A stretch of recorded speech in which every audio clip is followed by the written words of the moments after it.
मूर्ख गधा।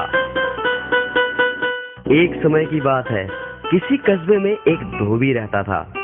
एक रात जब वह सो रहा था,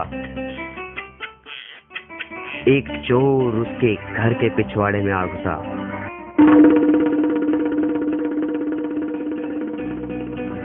धोबी का एक कुत्ता और एक गधा वहां एक खूंटे के साथ बंधे हुए थे। चोर को देखकर गधा कुत्ते से बोला, कुत्ते भाई, देखो चोर घर में घुस आया है और तुम भौंक नहीं रहे हो। क्या ये तुम्हारा फर्ज नहीं कि तुम भौंक कर मालिक को जगाओ? यदि तुम ऐसा नहीं करोगे तो चोर चुपचाप चोरी करके यहाँ से रफूचक्कर हो जाएगा। बात तो तुम्हारी ठीक है, परंतु तुम तो जानते ही हो मैं दिन रात मालिक के घर की चौकीदारी करता हूँ और तुम भी कोई कम काम नहीं करते, परंतु हमें मिलता ही क्या है? हमें ढंग से पूरा भोजन तक नहीं दिया जाता। ये बात तो तुम ठीक कह रहे हो, परंतु परंतु कुछ नहीं। मैंने तो सोच लिया है, मैं आज नहीं भौंकूंगा। मालिक को जब तक हानि नहीं होगी तब तक वो मेरी कदर नहीं करेगा। देखो, ऐसे आड़े वक्त में ऐसी बात सोचना गलत है।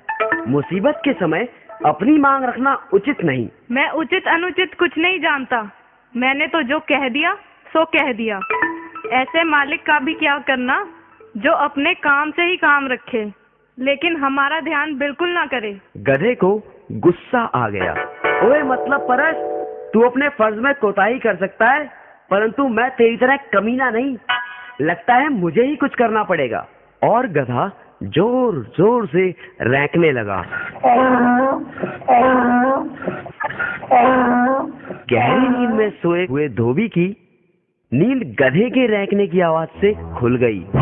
वो गुस्से से बिस्तर से उठा और जाकर लाठी से गधे को जोर जोर से पीटने लगा।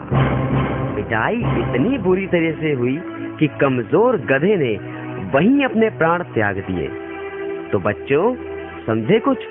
इसीलिए तो कहते हैं, अपने काम से काम रखो, दूसरे के काम में टांग ना अड़ाओ।